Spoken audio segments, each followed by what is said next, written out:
kalau menyerang, menuduh, nah, itu nggak boleh. Baik. Namanya menuduh itu menyampaikan sesuatu yang tidak sesuai fakta. Ya.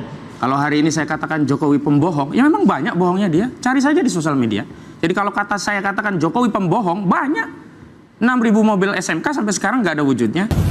Pesanan sudah kira-kira lebih dari 6.000. Apakah itu disebut menuduh? Ada faktanya, dia bohong. Nah, kalau saya kemudian tidak suka kebohongan, boleh. Bahkan dalam Islam, kita itu diperintahkan tidak suka dengan kebohongan, kezaliman, dan mengontrol. Nah, diantaranya yang mengingatkan saudara Joko Widodo, Pak Jokowi, ojo tukang ngapusi, becek ketite olo ketara, kabeh mesti ngunduh wahing pakerti. Ini bagian dari kontrol dari filosofi Jawa yang mendalam. Artinya adalah setiap yang menanam pasti akan menuai. Setiap orang mau disembunyikan bangkai seperti apapun nanti juga akan ketahuan belangnya. Dan saya mau bicara begini, kita itu jangan bangun keyakinan dengan taklid buta. Keyakinan itu ada dua. Pertama dimensi empirik, yang kedua dimensi transenden. Kalau kita bicara dimensi transenden, keimanan kepada malaikat, surga, neraka, itu dasarnya dalil sam'i. Kita yakin ada Al-Quran, ada As-Sunnah. Selesai, nggak perlu melihat langsung. Tapi ini empiris loh. Ijazah itu empiris. Dari mana kita meyakini ijazah itu asli? Barangnya nggak pernah ngeliat. Itu taklid buta namanya.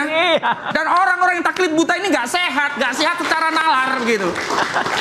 Jadi jangan dipaksakan kami menjadi orang yang taklid buta, bodoh, meyakini sesuatu yang empiris, yang terindra, tapi kami tidak pernah melihatnya, lalu kami yakini itu ada. Ini kan bodoh.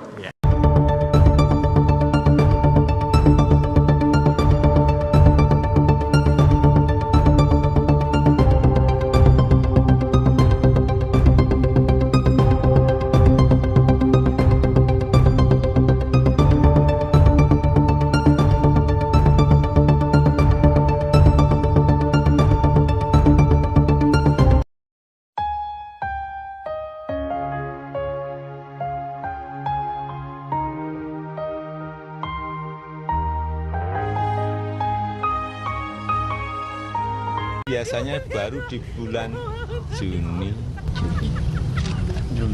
Juli itu baru nanti mulai agak meroket itu September, Oktober, pas November Desember gini-gini. Ngebut Pak. Itu yang harus dirubah. Itu di era Jokowi. Jadi dari sisi korupsi merajalela, itu kerusakan luar biasa. Apa yang menyebabkan kerusakan kemudian makin sistemik? Ketika Jokowi bersekongkol dengan DPR, merubah undang-undang KPK, sehingga KPK diposisikan sebagai rumpun eksekutif.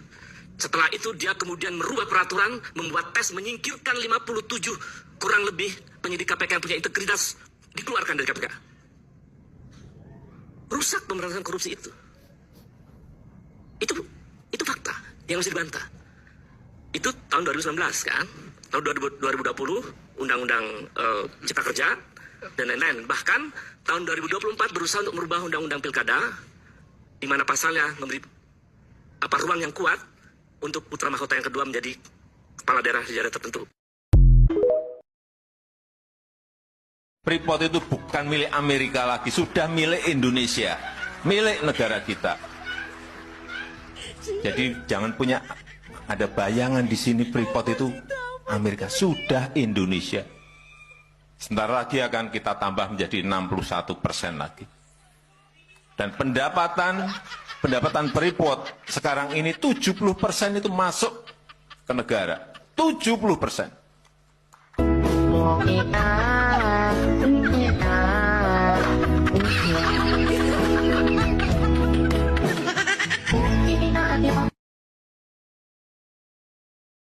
Negara ini negara maling. Kita harus lawan ini, kita harus hancurkan. Hanya dua tugas kita, kata Prabowo yang penting.